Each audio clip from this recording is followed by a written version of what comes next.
अस्सलामुअलैकुम, कैसे हैं आप सब। Hope you all are doing well. मैं आप सबको वेलकम करती हूँ अपने YouTube channel literature of English में। सो गाइस, आज का हमारा टॉपिक है होमी के बाबा। होमी के बाबा के बारे में बहुत ज़्यादा बच्चे यही कंसीडर करते हैं कि ये बहुत ज़्यादा मुश्किल है इसको याद करना, इसको समझना और इसके बारे में कुछ भी लिखना। लेकिन ऐसी बात नहीं है। होमी के बाबा को अगर अच्छे तरीके से आप लोग समझ लेंगी और पोस्ट कॉलोनियल टर्म्स आपको अंडरस्टैंडिंग होगी उसकी, तो होमी के बाबा के कॉन्सेप्ट्स आपके लिए करना बिल्कुल भी मुश्किल नहीं होगा। तो जी चलती है, आज मैं आपको बताऊंगी कि होमी के बाबा कौन थे, उनके इम्पोर्टेंट वर्ड्स क्या थे और उन्हें उनके जो कॉन्सेप्ट्स हैं उनके बारे में हम लोग डिस्कस करेंगे। तो हिस्ट्री ऑफ होमी के बाबा। होमी के बाबा जो हैं वो पारसी फैमिली से उनका बिलोंग था। कब पैदा हुए थे जी? नवंबर 1949 को पैदा हुए थे। ये पारसी फैमिली से बिलोंग करते थे, ठीक है। और ये कहाँ जी रहे थे ज़्यादातर? बम्बई, इंडिया में, ठीक है। उसके बाद जो है ये ऑक्सफोर्ड यूनिवर्सिटी चले गए थे, इंग्लैंड। वहाँ पर अपनी स्टडी को कंटिन्यू किया था उन्होंने जाकर, ठीक है। अगर इनकी बात करते हैं कि ये किस तरह के जो है राइटर है, तो इसको कहते हैं जी ये एक इंडियन इंग्लिश स्कॉलर थे और क्रिटिकल थेरिस्ट थे। और इसके अलावा ये एक पोस्ट स्ट्रक्चरिस्ट भी थे, ठीक है। अगर आप लोगों को पूछा जाए कि होमी के बाबा कौन थे, तो आप ये पोस्ट कॉलोनियलिस्ट राइटर तो कहेंगे, लेकिन इसको as well post structuralist writer भी आप लोग कह सकते हैं, ठीक है। तो ये वाली बात आपको क्लियर होगी कि कब पैदा हुए थे, कहाँ से इन्होंने स्टडी को अपने कंटिन्यू किया था, और उसके अलावा उनके जो है कौन से राइटर हैं और किस तरह के राइटर हैं, ठीक है।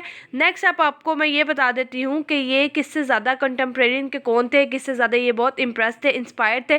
तो Jacques Derrida and Mikhail Bakhtin थे जिनसे ये बहुत ज़्यादा इंस्पायर्ड थे, ठीक है। और इन्होंने अपने होमी के बाबा ने अपने कॉन्सेप्ट्स को बताने के लिए मिखाइल बाख्तिन का एक कॉन्सेप्ट है डायलॉजिक का कॉन्सेप्ट को यूज़ किया है उन्होंने अपने ये होमी के बाबा ने कॉन्सेप्ट्स को एलेबोरेट करने के लिए, ठीक है। अब आप लोग सोच रहे होंगे कि डायलॉजिक का बेसिकली मतलब होता क्या है। तो डायलॉग से निकला है, मतलब a communication between two people, ठीक है। दो लोगों के दरमियान कम्युनिकेशन को बताने के लिए हम लोग जी डायलॉग का यूज़ करते हैं। और इसको उसने मिखाइल बाख्तिन ने एक कॉन्सेप्ट दिया है जी डायलॉजिक का। लेकिन डायलॉजिक के कॉन्सेप्ट को होमी के बाबा ने अपने ये इसमें वर्क के अंदर यूज़ किया है, किस तरह से बताते हुए कि डायलॉजिक है it's a relationship between the colonisers and the colonised, ठीक है जी। कॉलोनाइजर्स कौन होते हैं? जो रूल करते हैं, और कॉलोनाइज्ड कौन होते हैं? जिन पर रूल किया जाता है। समझ आ गई आप लोगों को कि डायलॉजिक कॉन्सेप्ट को होमी के बाबा ने अपने जो है वर्क को एक्सप्लेन करने के लिए यूज़ किया है। डायलॉजिक क्या होता है? Relationship between the colonisers and the colonised. जिस तरह के ये डायलॉग बिटवीन टू पीपल होता है, इसी तरह ये रिलेशनशिप को शो करता है कॉलोनाइजर और कॉलोनाइज के दरमियान, ठीक है। इतनी बात अब आप लोगों को समझ आ गई कि उसने अपने कॉन्सेप्ट को बताने के लिए डायलॉजिक का यूज़ किया है। किसके कॉन्सेप्ट है जी? जो कि मिसाइल बाख्तिन से लिया गया है। अब आप लोगों ने ये इतनी सी बात याद रख लेनी है। अब जो मैंने आपको बताया है ये दो मेन बातें कि ये पारसी फैमिली बम्बई, इंडिया में पैदा हुआ और उसके बाद ये ऑक्सफोर्ड यूनिवर्सिटी चला गया। इसके पीछे भी एक मेन कॉन्सेप्ट है। आगे जब आपको जाकर मैं इसकी जो है थ्योरी समझाऊंगी तो आप लोगों को पता चल जाएगा कि इसके पीछे मकसद क्या था बताने का मेरा। नेक्स्ट मैं अब आप लोगों को बताती हूँ कि इसकी इंपॉर्टेंट बुक्स कौन सी थी। तो जी इसकी इंपॉर्टेंट बुक्स है द लोकेशन ऑफ कल्चर जो कि 1994 में पब्लिश हुई थी, and the nation and narration जो कि 1990 में पब्लिश हुई थी, ठीक है। अब आप लोगों ने ये बुक्स के नेम जो हैं याद कर लेने हैं और डेट्स के साथ याद करने हैं, क्योंकि dates are very important in post colonial theories, ठीक है। क्यों इंपॉर्टेंट है? क्योंकि ये एमसीक्यूज़ में भी आ सकते हैं, हमें क्वेश्चन भी इसके हिसाब से आ सकता है, और बहुत सारी बातें इसी से रिलेटेड होती हैं, ठीक हो गया।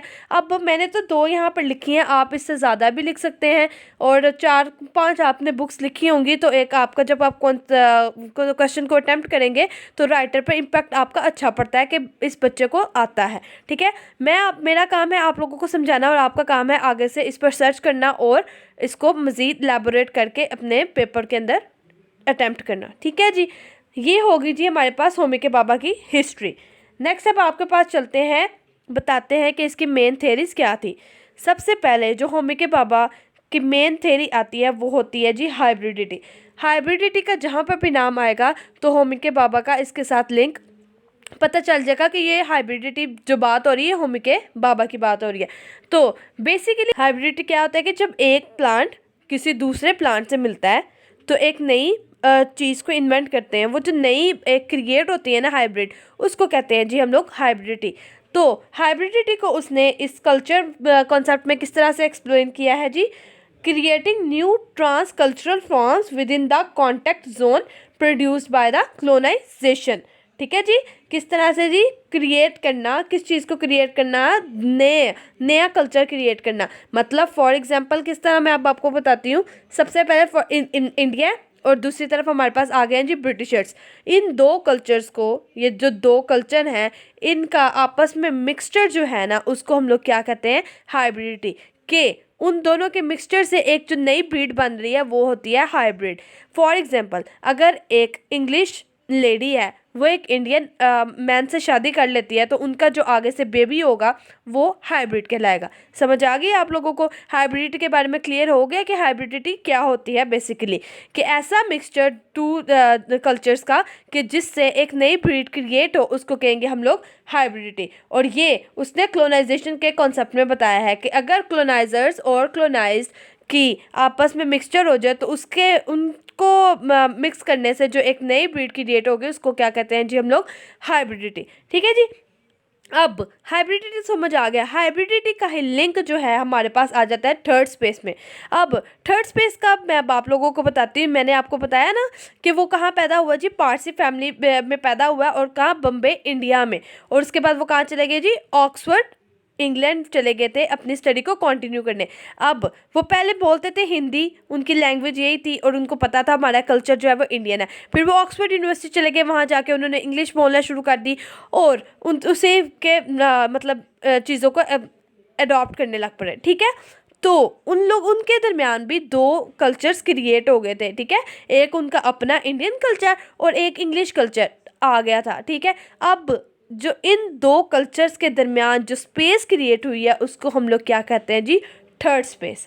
ठीक है, the space between the colonizers and the colonized. अब ये बात किस तरह से एक्सप्लेन होगी कि जब ब्रिटिशर्स और इंडियंस, इनके दरमियान का जो गैप है, जो डिफरेंस है, जो वो कहते हैं कि एक नई चीज़ क्रिएट हुई है, उसको कहते हैं हम लोग थर्ड स्पेस। अब थर्ड स्पेस की मैं अब आप लोगों को इस तरह से और एग्जांपल दे सकती हूँ, थर्ड वर्ल्ड कंट्री से भी रिजेंबलेंस दे सकते हैं कि जिस तरह ब्रिटिशर्स हैं, अमेरिका वगैरह है, और ये सारे ममालिक हैं जो भी इंग्लिश हैं। ठीक है, तो थर्ड वर्ल्ड कंट्रीज़ किनको कहा जाता है जी, थर्ड वर्ल्ड कंट्री मतलब एशिया हो गई, साउथ अफ्रीका वगैरह हो गए। ठीक है, ये जो सारे हैं, ऑस्ट्रेलिया वगैरह, ये थर्ड वर्ल्ड कंट्रीज़ में अंदर आते हैं, कि ऐसे कंट्रीज़ जो एक डिफरेंट है, जो अदर के कॉन्सेप्ट में आती हैं। तो थर्ड स्पेस का हम लोग इस चीज़ों के साथ भी लिंक आउट कर सकते हैं।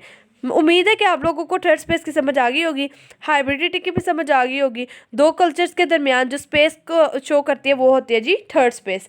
आगे एम्बिवलेंस। एम्बिवलेंस को करने से पहले आप लोगों को एम्बिवलेंस का मतलब पता होना चाहिए। ठीक है, जब भी आप कोई नई चीज़ पढ़ें तो आपको चाहिए कि आप उसके मतलब के बारे में जान लें। जब आप लोगों को उसका मतलब पता होगा तो आपको वो चीज़ याद करनी, उसको समझने में ज़्यादा आसानी होगी। तो जी एम्बिवलेंस क्या होता है, it's mixed feeling. Mix feeling को कहते हैं, अनसर्टेनिटी को कहते हैं, या डाउट को कहते हैं, किसी भी चीज़ के। ठीक है, एम्बिवलेंस क्या है जी, मिक्स्ड फीलिंग है। कोई भी मिक्स्ड कल्चर को, मिक्स्ड फीलिंग को बताता है कि जिसमें हमें कन्फ्यूजन होती है, जिसमें कोई बात क्लियर नहीं होती है कि हम लोग ऐसा करना चाहते हैं या नहीं करना चाहते, हम इस चीज़ को पसंद करते हैं या हम इस चीज़ को हेट करते हैं। अब एम्बिवलेंस क्या है जी, love and hate relationship. Love and hate relationship किस तरह से, देखें, जो क्लोनाइजर्स जो थे, उन्होंने हम लोगों को क्लोनाइज करके रखा हुआ था। ठीक है, अब वो चले गए हैं, लेकिन ब्रिटिशर्स का हम लोगों पर बहुत ज़्यादा इम्पैक्ट है।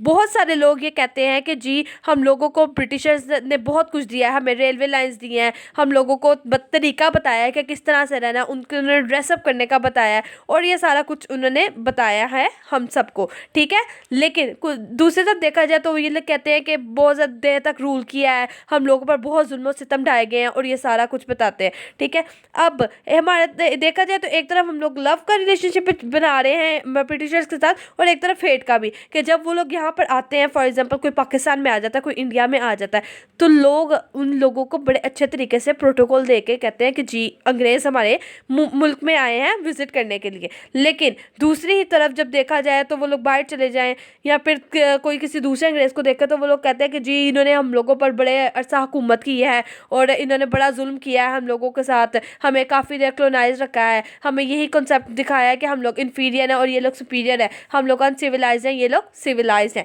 और हम लोग बारबैरिक हैं और ये लोग जो है इनको सब कुछ खाने पीने की तमीज़ है और हम लोगों को कोई तमीज़ नहीं है। ये सारी बातें आ जाती है कि मतलब लव और हेट का रिलेशनशिप चलता रहता है। इसको क्या कहते हैं जी, एम्बिवलेंस। होमी के बाबा ने ये कॉन्सेप्ट दिया है एम्बिवलेंस का।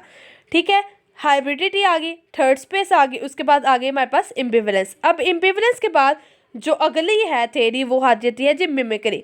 मिमिक्री के तो नाम से ही आप लोगों को सबको पता चल रहा है कि कोई चीज़ मिमिक कर रहे हैं। मिमिक जिस तरह बच्चे टीचर्स की मिमिक्री करते हैं एनुअल फंक्शंस पे ज़्यादातर, और बताते हैं कि जी के किस तरह बोल रहा है, जिस तरह हम लोग डायलॉग्स बोलते हैं उनकी मिमिक्री करते हैं, जिस तरह हम इंग्लिश एक्सेंट की मिमिक्री करते हैं कि ठीक है जिस तरह इंग्लिश लोग बोलते हैं उस तरह से स्पीक करने की कोशिश करते हैं, तो इसको कहते हैं जी मिमिक्री।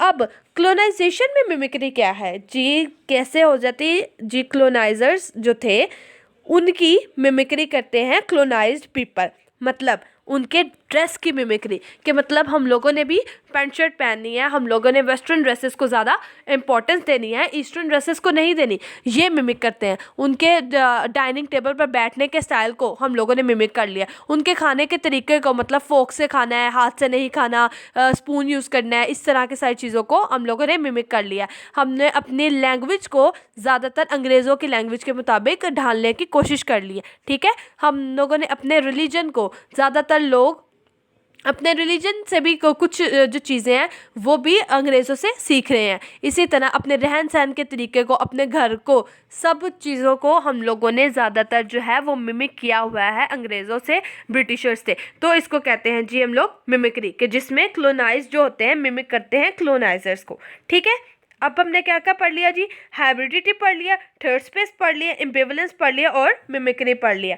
अब जो अगला मेन कॉन्सेप्ट आता है, बल्कि मिमिक्री की मैंने एक बात आप लोगों को नहीं बताई, मिमिक्री की एक बात ये आ जाती है कि इसमें जो इम्पोर्टेंट बात है ना वो मोनोटमी ऑफ प्रेजेंस थी। प्रेजेंस किस चीज़ की जी, प्रेजेंस ये है, मोनोटमी होता है बेसिकली, मैं सबसे पहले तो आपको मोनोटमी का मतलब बताती हूँ। मोनोटमी का मतलब ये होता है कि जी कोई ऐसा वर्ड जिसका हम लोग मतलब बेसिकली तो नहीं पता है लेकिन हम लोग रिलेट कर रहे हैं किसी चीज़ से, ठीक है, उसको कहते हैं मोनोटमी। कि मोनोटमी क्रिएट की है कि ऐसा जो रियल में वर्ड नहीं है लेकिन उसको रिलेट करके उसका मीनिंग बता दिया गया है, उसको मोनोटमी कहते हैं। अब मोनोटमी ऑफ प्रेजेंस का मिमिक्री में क्या रोल है कि जी अंग्रेज़ों की प्रेजेंस अभी तक हम लोगों पर है, मतलब ब्रिटिशर्स की प्रेजेंस अभी तक इंडियंस पर, पाकिस्तानियों पर, सब के ऊपर है कि हम लोग उनके ही बताए हुए तरीक़ों के मुताबिक अभी भी ज़िंदगी अपनी गुजार रहे हैं। तो ये मिमिक्री के अंदर एक कॉन्सेप्ट है, आपने इसको ज़रूर याद रखना है। ठीक हो गया। आगे नेक्स्ट आ जाती है जी cultural diversity and culture differences. Cultural diversity कैसे जी, वैरायटीज़ ऑफ कल्चर। ठीक है, डाइवर्सिटी क्या है जी, वैरायटीज़ हैं किसकी, कल्चर्स की। किस तरह से वैरायटीज़ है आप कल्चर की, मतलब मल्टी कल्चरलिज्म है, मतलब इंडिया के अंदर बहुत ज़्यादा कल्चर है, ठीक है, और उसी तरह जी पाकिस्तान के अंदर डिफरेंट कल्चर है, सिंधी है, पंजाबी है, बलोची है, अफ़गानी है, सब मतलब अपने अपने कल्चर के मुताबिक ज़िंदगी गुजार रहे हैं। इसमें किसी भी इंसान को फोर्स नहीं किया जाता कि वो इस कल्चर के मुताबिक ज़िंदगी गुजारे। इसमें हर इंसान जो होता है वो अपनी मर्ज़ी के मुताबिक अपने कल्चर को मतलब प्रमोट करता है। मतलब फॉर एग्जांपल अब आप देख लेते हैं कि पंजाबी जो हैं वो अपने ड्रेसेस पहन रहे हैं, कोई भी जो होगा ना बलोची या सिंधी वो ये नहीं कहेगा कि नहीं नहीं तुम फोर्सफुली हमारे ड्रेसेस को प्रमोट करोगे, हम लोगों ने जिस तरह की ड्रेसिंग की है, हमारा जिस तरह का कल्चर है, तुम लोग भी यही कल्चर लेकर चलो। नहीं, इसमें कोई फोर्सफुली नहीं होती। Culture diversity basically varieties of culture को शो करता है और इसको मल्टी कल्चरिज्म भी कहते हैं। मल्टी कल्चरिज्म से आप लोगों को जाहिर हो रहा है कि इसमें बहुत ज़्यादा कल्चर्स पाए जाते हैं। आगे कल्चर डिफरेंसेस क्या होता है जी, कल्चरल डिफरेंसेस ये होता है कि प्रोसेस ऑफ फोर्स, इसमें डिस्क्रिमिनेट किया जाता है इंडिविजुअल को अकॉर्डिंग टू देयर कैपेसिटी, कि मतलब इंडियंस के अंदर जो लो रैंकिंग की जाती है, ठीक है, कि ये शूदर है, ये समथिंग है, इस तरह से उनकी ना डिफरेंट रैंक किया जाता है, और सबसे लोएस्ट रैंक के जो होते हैं ना लोग, उनको पास जाना भी उनके पसंद नहीं करते हैं ना। वो लोग ये समझते हैं कि ये बहुत ज़्यादा लो रैंक के लोग हैं, इनको कोई छुएगा तो वो भी गंदा हो जाएगा। मतलब इस तरह की कल्चरल डाइवर्सिटी और कल्चरल डिफरेंसेस क्रिएट किए जाते हैं कि उनके कल्चर को सबसे ज़्यादा लो समझा जाता है, और क्या किया जाता है जी, उनको डिस्क्रिमिनेट किया जाता है अकॉर्डिंग टू देयर कैपेसिटी। ठीक है जी, तो ये था हमारा hybridity, third space, एम्बिवलेंस, mimicry, culture differences and culture diversity. Hope so कि आप लोगों को समझ आ गई होगी, इतना कोई मुश्किल नहीं है होमी के बाबा जितना सब ने बनाया हुआ है। बस आप लोगों ने ये कॉन्सेप्ट अच्छे तरीके से समझ लेने हैं और अपनी बुक से फिर पढ़ने की कोशिश करना है। इंशाल्लाह आप लोगों को समझ आ जाएगी। थोड़ा सा मुश्किल लिखा होता है पोस्ट यूनिट स्टडीज़ का, लेकिन अगर आप अपने एग्ज़ाम्स के अंदर इसके कॉन्सेप्ट को अच्छे तरीके से एक्सप्लेन कर देंगे ना, तो कोई एग्जामिनर आपके नंबर नहीं काट सकता। उम्मीद है कि इंशाल्लाह आपसे मुलाकात होगी नेक्स्ट लेक्चर में। Thank you so much.